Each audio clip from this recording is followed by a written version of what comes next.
Welcome back. It's time for our parenting conversation this Tuesday, right here on Wake Up Nigeria.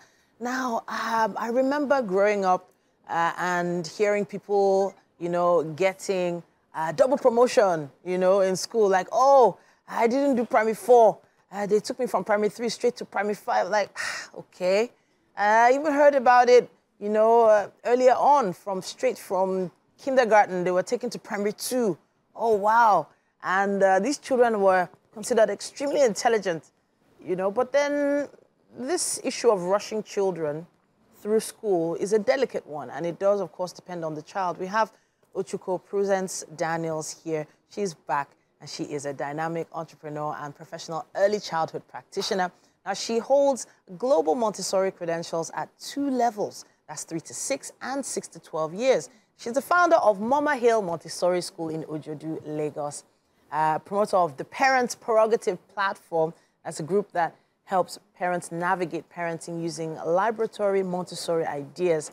Today, this ideology of rushing kids through school or taking your kids through school too early is what we want to talk about. It's great to have you back. It's my pleasure. Thank you for having me always. All right, now, I know you've met with different types of parents at many different points in time running your school. You're right. And you probably have this conversation a lot regarding where the parents believe their child should be. Now, as a parent, I feel like I know my child, and I feel like I know that my child should be in this particular class. But where are parents getting it wrong? Rushing children, it's a problem. It's nothing to be proud of, I would say. It's really, really nothing to be proud of. And I would say to parents who, want to rush their children through school that they're actually negatively impacting those children.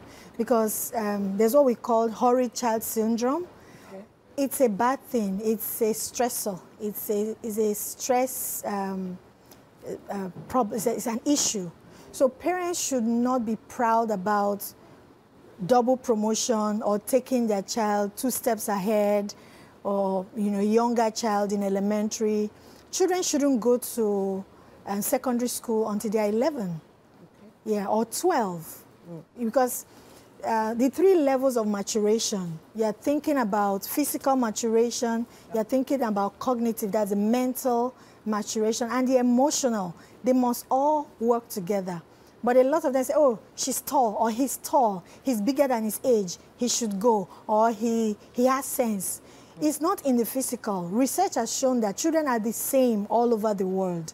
Okay. And the age classification, there's a reason for every level. The milestones are the same across the world. And so we shouldn't try to cut corners. It's like eating the fruits before it is ripe.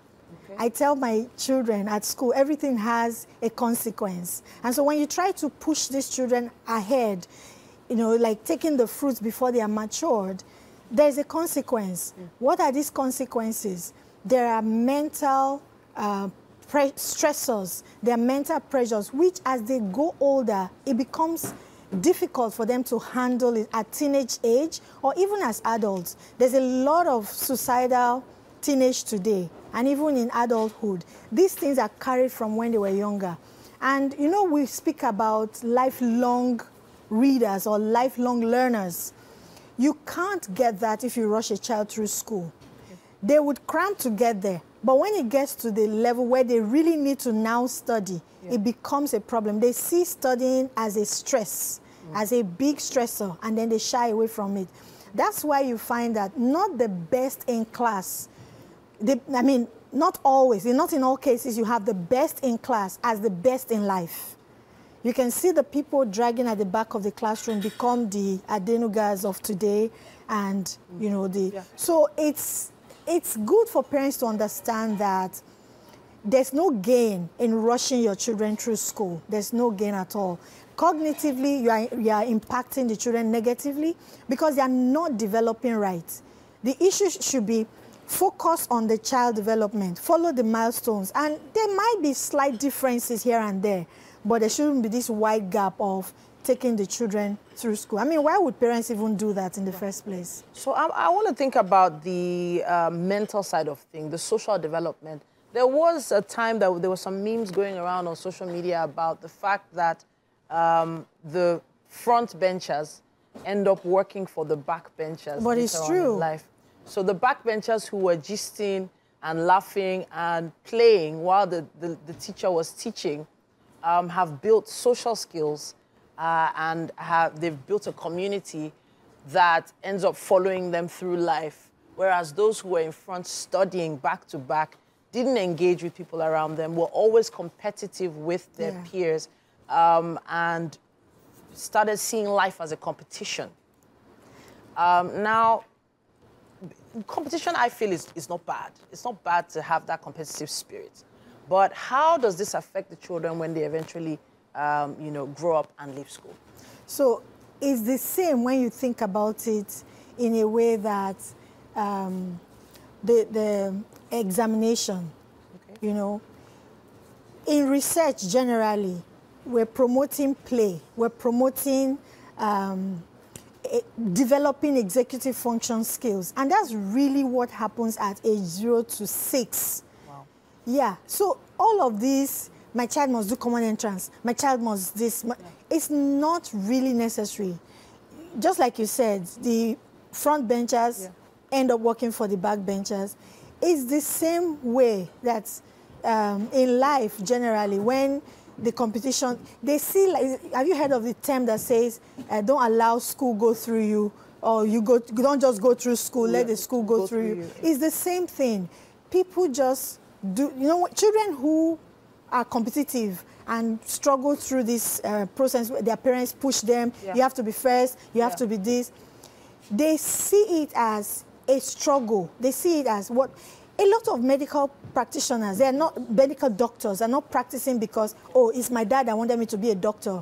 And so I know quite a number of them who are not practicing, lawyers, but let the child evolve. Let the child develop, like from childhood. Let the child have a childhood. I made a post recently, and I said, bring back our childhood. I remember climbing trees. I remember jumping from a high-level building, stunts. Allow them play. It won't hurt, because as they are playing, you're talking about their brain, their fiber connection, tissues that are building up. As the child is doing work with hands, play, even mirroring, modeling, we call it role play. As they're doing all of those things, the brain is connecting. They are making connections that the child needs later in life. But when those connections are not built, that is what makes the backbenchers lead the front benchers, because they need those connections to be cognitively stable, to be developed fully. I really want to continue this conversation, but there's never enough time. We'd love to hear your thoughts on this as well. Please use our hashtag WakeUpNigeria on TVC and tag us WakeUpNigeria TVCE with your thoughts.